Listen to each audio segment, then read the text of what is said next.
If you want me to stop, all you have to do is stop acting like a fool and stop judging people by the color of their skin. To realize that in this country right now, we've got a whole lot of white folks who are scared to death because they know that within 30 years, white people will have lost their numerical majority in the United States of America.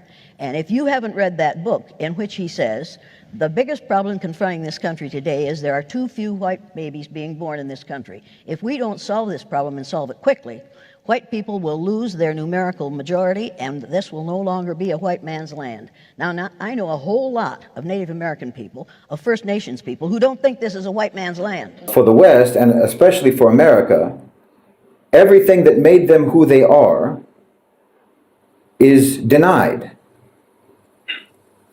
Therefore, also who they are, they deny. And one of the major factors of all of this, of course, is race. Specifically, well, not even race, but racism, white supremacy, and the dehumanization of so-called black people, the dehumanization of Africans, and their treatment of them. Hello, brothers and sisters. Now, this is one of the greatest speeches by Jane Elliott, a very known anti-racism educator. Now, she has been calling out her own race, the white folks, to come to order and to realize how much a trauma and how much oppression they have caused to other races. Now, she's warning the Americans that the collapse of once the greatest nation in the world is coming, and that Donald Trump was meant to make the US collapse. Now, she's coming out to argue that this is the time the world should only have one race, and that's human race. Let's watch this video, then have a really quick discussion at the end of it. Thank you so much. And I thought, oh my God, there it is. This is what it's like to be a teacher of color in a room full of children who think that they are superior to that person because of the color of their skin. I had talked about racism. I had read about racism. I had no knowledge whatsoever about what it's like to be on the receiving end of racism. But I learned that day. I learned some horrendous things. I watched 4 brown-eyed boys who were dyslexic and who had had trouble with reading and spelling read words I knew they couldn't read and spell words I knew they couldn't spell the day they were on the top in that exercise, because I told them they had magic eyes. And at the end of the day, little brown-eyed Billy came up and said, Miss Elliott, where's my spelling paper? I said, what do you want it for, Billy? He said, I want to show it to my mother. She thinks I can't spell, and I can. And he started to cry, and so did I, because he didn't find out until April 5th of his 3rd grade year that he could spell and he could read, because he had been living down to people's expectations of him. And his former teachers based their expectations of him on what they knew about his older brother and his father. On the other hand, I had in my classroom that year, Carol, the Lutheran minister's daughter. She came in reading at the 6th grade level in February. She had never multiplied. I taught her how to multiply the first 15 minutes of math class. She never made a mistake in multiplication again until the day she had the wrong color eyes. And on that day, that tall, blonde, blue-eyed, pale-faced child walked with her shoulders hunched as if to ward off an expected blow. She stumbled when she crossed the classroom. She made mistakes in reading. She made mistakes in spelling, and she forgot how to multiply. Now, I could have stopped the exercise because of what I had learned at that moment. But I went into the teacher's lounge at noon to share with the other 2 3rd grade teachers what was happening in my classroom. I needed some support. I told there were about 10 people, 10 teachers in the room. I told them what was happening in my classroom the day after Martin Luther King Jr. was killed. When I finished telling them what was going on, the younger of the 2 3rd grade teachers said, and she was probably 54 at the time, I don't know how you have time for all that extra stuff. It's all I can do to teach reading, writing, and arithmetic. Well, as far as I was concerned, she hadn't taught reading, writing, and arithmetic yet. The other one said, and she was over 60 years old, had been molding young minds in that community for many years. She looked up at me and said, I don't know why you're doing that. I thought it was about time they shot that son of a bitch. Now, I could make it easier for you by not saying what she said, but it isn't easy. The words we use are not easy. They aren't kind, they aren't gentle, they aren't accepting, and they aren't sociologically right. They are crazy. They are the result of our judging people on the basis of physical characteristics over which they have no control. And we say ugly things and get away with it because we're pale faces. I couldn't believe it. So I had thought I would stop the exercise at noon. I decided at that moment, no, I'm not going to let any child leave my classroom being as ignorant as those 2 teachers and all those who laughed and smiled and nodded at hearing those remarks. That's ignorance. I decided that my children would spend the day with blue-eyed people on the bottom, brown-eyed people on the top, and I would have to send them home after school. And this was on Friday, so they would have all weekend either to process it and to get over it or to come back angry. I didn't know what they would do with it. If I had known, I probably wouldn't have done the exercise in the first place. I learned an awful lot about people in small towns where there are no people of color, and where when they found out what I was doing, said, why is she doing that here?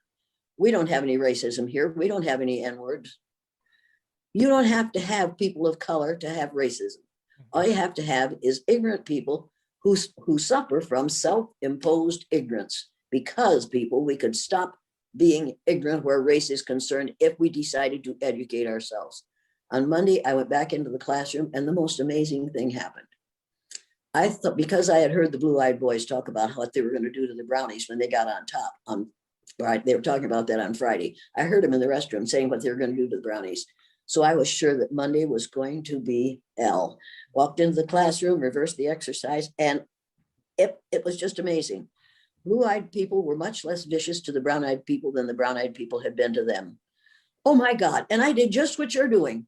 I thought, this can't be real. Look at these kids.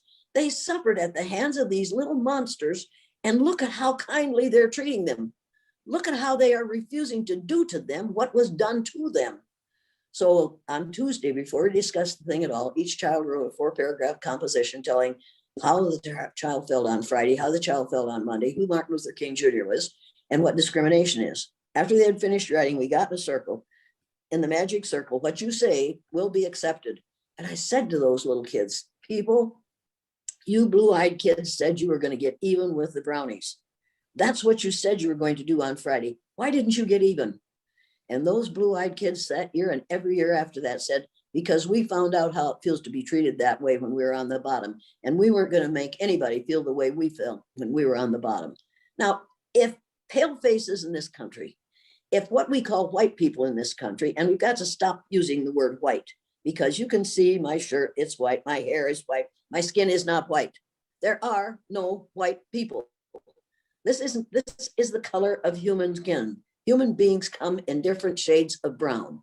If we're going to refer to skin color, then we have to change the words. We have to change our language. Instead of calling people white and black, if you are anemic and don't have if you don't have enough iron in your blood to keep you healthy, you're called anemic. Then if you don't have enough melanin in your skin to protect your cells from the damaging rays of the sun, then you must be melanemic. And if you have more melanin, if you're darker, then you are melanaceous. And if you have a lot of it, you're melanotic. And the word melanotic is in the dictionary. So if we can use melanotic to describe darkness, we can use melanaceous and melanemic to describe skin colors instead of white and black. A few things that strike me already is you have this focus on a few things as it pertains to how we come to hold certain beliefs and experiences. I know that you've received a lot of pushback, even threats of violence on you and your family for the work that you've done, criticism for the exercise that you have facilitated in your classroom. And I know you've replicated that with companies and organizations for many years. And what strikes me is that what you're trying to do is to induce an experience of empathy rather than just portray the facts or try to get people to sympathize with what it feels like to be on the receiving end of some of this discrimination. I wonder, is that an intentional? Absolutely. And that's another thing. That's another thing you have to know. We have consistently for the last 2,000 years taught the golden rule. Mm-hmm. Do unto others as you would have others do unto you. Treat others the way you want to be treated. No, I don't have the right to treat everybody the way I want to be treated. I know that you, as a young man, do not want to be treated the way I want to be treated. I don't have that right. I believe in the platinum rule, which says do unto others as others would have you do unto them. Treat others the way they want to be treated, not the way you want to be treated. I know that when I am on a plane and I have a piece of luggage to put in the overhead rack, if some young person says to me, can I put that up for you? I say, absolutely, you must have good parents. They'll put it up for me. However, If that young man has a piece of luggage to in the overhead rack, if I say to him, Sonny, can I put that up for you? He's going to say, absolutely not. I can take care of it myself. I don't have the right to treat others the way I want to be treated. I have to treat others the way they want to be treated. And we better learn that in this country today. We better start treating people the way they want to be treated and realize when I'm in a bunch of people and there's a man coming toward the door and I'm ahead of him, I open the door and he looks like I've just slapped him right across the face. How dare I open the door for him? Well, you see, I treat him the way I want to be treated. That's a mistake. After that happened to me 3 times, I thought, now the golden rule ain't working here, honey. You treat people the way they want to be treated. You let them open the door for you. There are customs and rituals in this society that are there because of things like the golden rule. We need to start practicing the platinum rule. Treat others the way they want to be treated, not the way you want to be treated. Go ahead. What strikes me as it being really interesting about your exercise for all these years is that you are able to facilitate that perspective taking, that you're able to get people to feel what it feels like potentially to be discriminated against, which otherwise you're just guessing as to what other individuals might want, how they might want to be treated. But until you have that experience, then it's really hard to guess at that. Is that? It's called experiential learning. I learned it at the University of Northern Iowa many years ago. And John Dewey, a famous educator, said, we learn by doing. And if you give children the opportunity to have these experiences, they will learn from those experiences. You don't have to put it in a book. They will learn it by doing it, and it will become part of their personality. And that indeed is what has happened with the blue-eyed, brown-eyed exercise. With the students that I put through it from grades 3, I did some with grades first graders, from grades 3 to the age of 85. The oldest person I worked with was 85. Every one of those people had an experience that they hadn't had before. People of color have the experience of being on the top and watching other people have to be treated the way they have been. They have had to accept being treated in this country for the last 300 years. People who have been accustomed to being on top all of a sudden find out why a whole lot of people are angry, but they wonder why they are able to keep on keeping on in spite of what we do to them. If what we do to them hurts as much on a daily basis as it hurts for those white people to go through that exercise for a couple of hours. I've been hit by a white male during this exercise. I've had a knife pulled on me. They took me 3 carloads of blacks, took me out of Uniontown, Pennsylvania at midnight because the teachers that I'd put through the blue-eyed, brown-eyed exercise in a very informal way in the morning called the superintendent and said, if you don't get that B word out of town, we're going to shoot her. And they were absolutely serious. So they raced me out of town to avoid that. Telephone, my sister said, is your television on? I said, no. She said, you better turn it on. I said, why? She said, because they shot him. I said, who do we shoot this time? And she said, Martin Luther King Jr.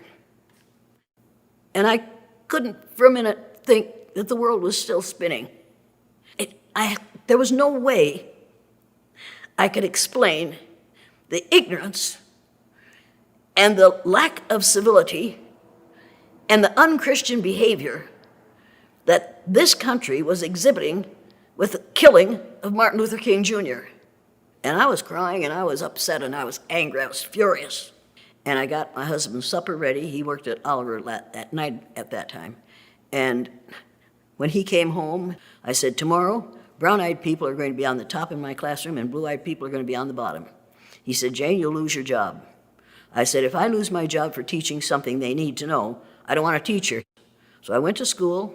The first student in my classroom came in. They said, hey, they shot that king last night. Why'd they shoot that king? I said, we're going to talk about that. And I asked those kids what they knew about black people. And they knew every negative stereotype that I had ever heard about black people and some that had never occurred to me. And I said, do you kids have any idea how it would feel to be something other than white in this country? No. Would you like to know? Yeah. It was like we've already gotten on spelling and handwriting. Keep this broad talking. We don't have to learn anything all day long. So I said, okay, today we're going to judge people by the color of their eyes. Brown-eyed kids are going to be on top the first day of this exercise. They said, what do you mean? I said, I mean, blue-eyed people aren't as smart as brown-eyed people. They aren't as clean as brown-eyed people. They aren't as civilized as brown-eyed people. And at that point, little brown-eyed Debbie, sitting in the front row, and this had only been 3 minutes, looked up at me and said, how come you're the teacher if you got them blue eyes? And I thought, oh, this is how this works, isn't it? Here, this little 8-year-old girl can attack her teacher who has been to college, finished high school, and she has the right to attack me now because she has the right color eyes and I have the wrong color eyes. I couldn't believe what happened that day. A tall, blonde, beautiful, brilliant girl came into my room in February, reading at the 6th grade level in 3rd grade. She had never multiplied. I taught her how to multiply the first 15 minutes of math class. On the day she had the wrong color eyes, that brilliant little girl made mistakes in reading, made mistakes in spelling, and forgot how to multiply. She came in from recess crying. I said, what's going on here? As she walked across the playground, 2 brown-eyed Debbies and a brown-eyed Cindy stepped up behind her, reached up, struck her across the back with her forearm, and when Carol turned around, Debbie said to her, now you have to apologize to me for getting in my way, because I'm better than you are. And Carol apologized and came in crying. No person of any age will ever leave my presence with those attitudes unchallenged. I can't change your attitude, but I can challenge your attitude, and you have to prove to me that so-called white people are superior to everybody else on the face of the earth, and you can't do it because it isn't true. People are wondering whether what she did 52 years ago should be relevant today. In 52 years, we should have solved this problem. I am so determined that we change the education system in this country. I am so determined that we change what we're educating people to believe. There's only one race on the face of the earth, and that's the human race. Once we get that into the heads of our legislators, we'll have a different kind of law written. Once we get that into the heads of the police, we'll have a different law enforcement. Once we get that into the heads of educators, we'll have different education. We thought we stopped Martin Luther King Jr.'s dream by killing him. His dream is more alive now than it was when he was living, and you have proof of it by what's going on in every major city in the United States of America right now. Action is everything. Do you feel like I'm yelling at you? Yes. Yes, why? Because you're using a stern voice. A stern, honey, it isn't my fault you're stupid. Would you like me to go get my paper and pencil? I wouldn't like you in any way, shape, or form. Okay, then that's fine. Let's get that understood here. Okay. This isn't a matter of whether I like you or not. Repeat after me. One hen. One hand. One hen, two, not hand, hen. Hen. Hen. Lays eggs. One hen. One hen. One hen, 2 ducks. One hen, 2 ducks. One hen, 2 ducks, 3 squawking geese. One hen, 2 ducks, 3 squawking geese. One hen, 2 ducks, 3 squawking geese, 4 limerick oysters. One hen, 2 ducks, 3 squawking geese, 4 Hemerick oysters. Hemerick oysters? I'm sorry. Limerick oysters. Limerick oysters. One hen, 2 ducks, 3 squawking geese, 4 limerick oysters, 5 corpulent porpoises. One You can remember everything, honey. No, this I isn't can't. hard for you. Go for it. One hen, 2 ducks, 3 squawking geese, 4 Limerick oysters, 5, I forget the other one. Sorry. So maybe you would have been better off if you could have taken notes for this, right? I do not find the need to take notes for that. I'm going to ask you to remember this for the rest of this time. Next one. 6 pairs of Darnell Varsies tweezers. Start with 1. One hen, 2 ducks, 3 squawking geese, 4 Limerick oysters, 5 I do not know, 6 I forget. You're going to have to know this. I'm going to keep testing you on this. What would be a good idea for you to have? Paper and pencil. Paper and pencil. Therein lies the beginning of wisdom. Now, 7,000 Macedonians in full battle array. Start from 1. There was no other numbers other than 1, 2, 3, 4. Start with 1. 1. Hen, 2 ducks, 3 squawking geese, 4 Limerick oysters, 5 I still don't remember that number, 6 I still don't remember that, and 7,000 whatever you said. I'm sorry. 8 brass monkeys from the ancient sacred crypts of Egypt. Start with 1. Do you wish you had a paper and pencil? No. Do you think you're going to need one if I keep testing you on that? Yes. Then are you going to wish you had a paper and You know, we always see headlines, you know, in the newspaper, the business news or what have you. Company X made $10 billion in sales last year, or, you know, this or that blockbuster film made $160 million on its opening weekend, and so on and so on. That's not really what happened. I mean, that's a That's a particular way of presenting what happened, but that's not really what happened. Companies don't make money. Companies take money. I mean, that $10 billion didn't fall from the sky. It came out of people's pockets. It came from the hard-earned wages of workers, laborers, regular people. It came from the household budgets of families. It came from you and I. That's where that money came from. I mean, take the movie industry, for example. As I said, the production budget of any major Hollywood film usually is around or more than $200 million. Okay, that sounds like an obscene amount of money, and we all think it's crazy. But here's the thing. You and I, the people, we pay exponentially more than that just to watch the movies. I mean, a film can actually recover its entire production budget in a single weekend. In July 2023, Barbie made $162 million in its first 3 days in the US alone, just in America. Global earnings crossed $1 billion within weeks. I mean, pause and reflect. $1 billion. Where did that money come from? Well, it came from us. It came from you and I. Collectively, we chose to part with that $1 billion just to watch a movie. Now think about that. How much do we, you and I, the people, how much do we collectively spend on entertainment annually, every year? Well, in 2022, the global entertainment and media market was valued at over $2.3 trillion. $2.3 trillion. You understand? That's more than the GDP of 200 countries around the world. Meanwhile, over 700 million people live on less than $2.15 a day. That's extreme poverty. You know, for many people, millions of people in the world, it's not about which movie to watch. It's not about what brand you're going to buy. It's about whether you're going to eat or not. You see the contradiction here. You see the problem here. You know, we rail against the obscene cost of producing blockbuster films, but we rarely question how we ourselves are complicit in that. I mean, if a company like Disney, say, or Universal or what have you, if they report $83 billion in annual revenue, that's not Disney's money. Whose money is that? It's our money. Spent on movies, on theme parks, on streaming subscriptions, merchandise, what have you. That's all our money. I mean, you know, when there's a famine, you always hear this. When there's a famine or something, people always say, it isn't that there isn't enough food for people to eat, even in that country. It's that the leaders are corrupt. Or there's a logistics problem of how to get the food to the people or what have you. Well, you know, we talk about the redistribution of wealth while we are redistributing our money to the wealthy every day by choice.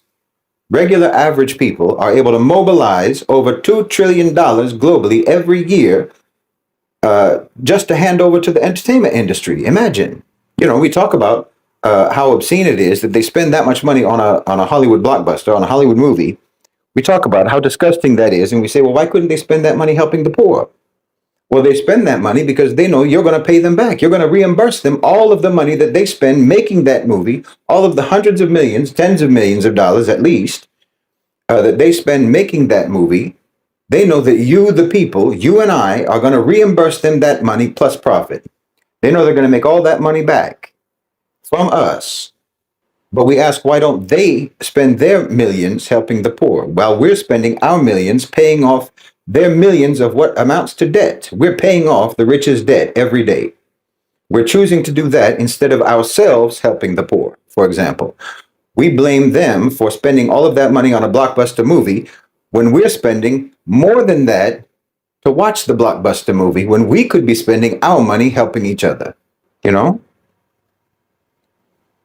We have to wrap our heads around this. Americans mobilized over $163 million in just 3 days in 2023 just to pay off everyone who invested in producing the movie Barbie.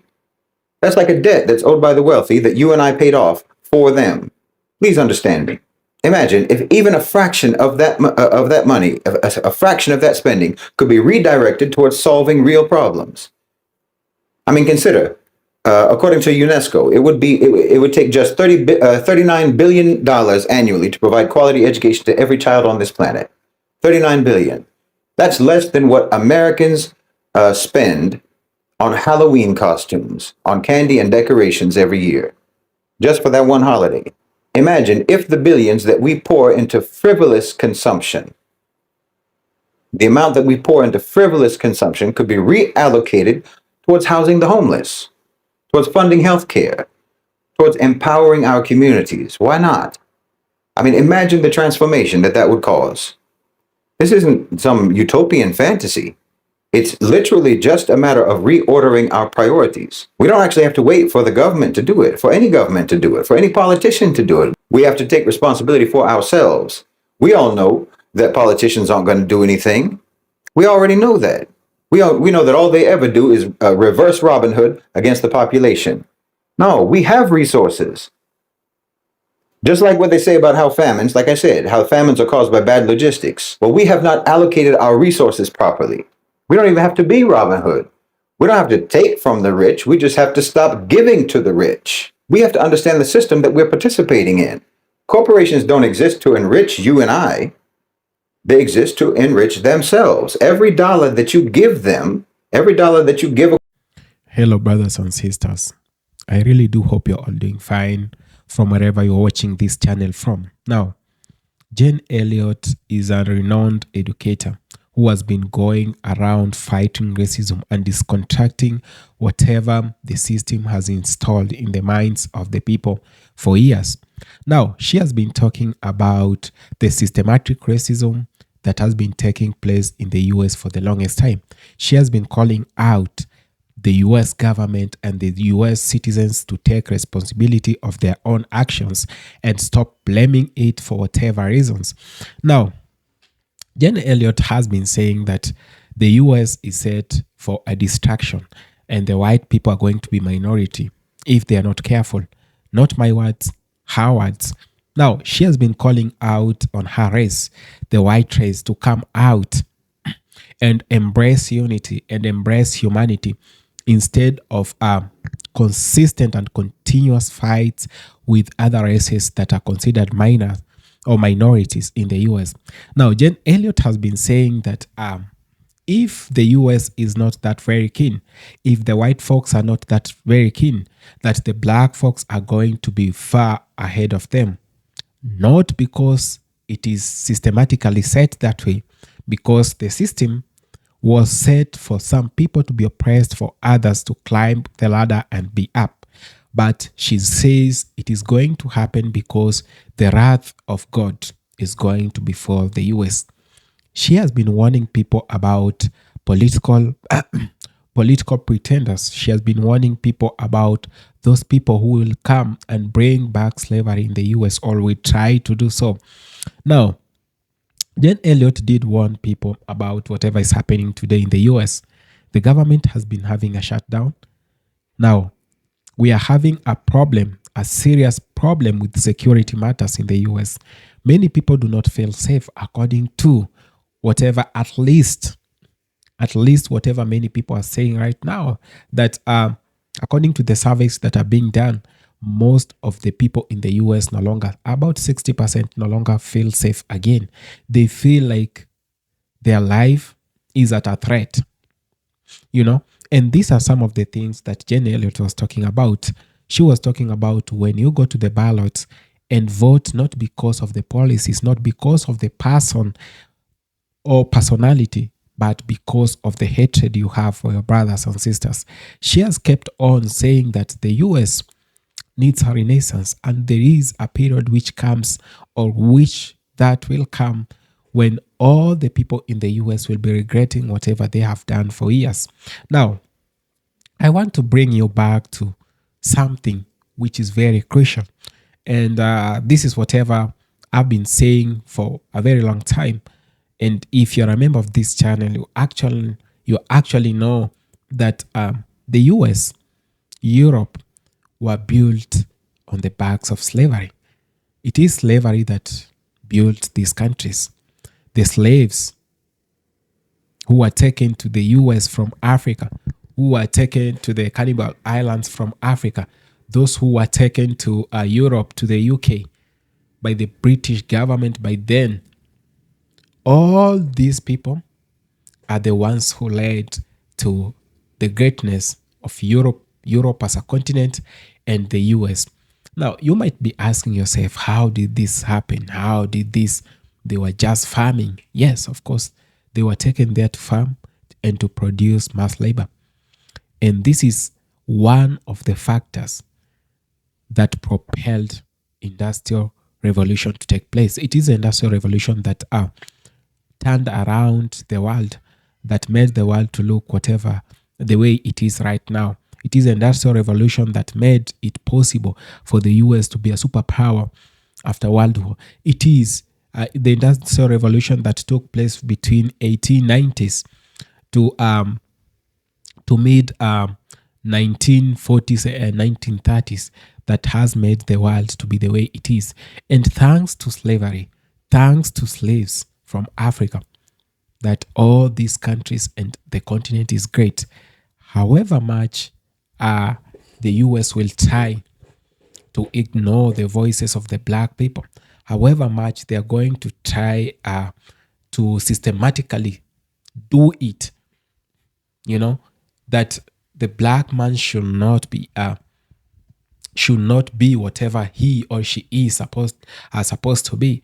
However much the environment will be harsh, they will always emerge.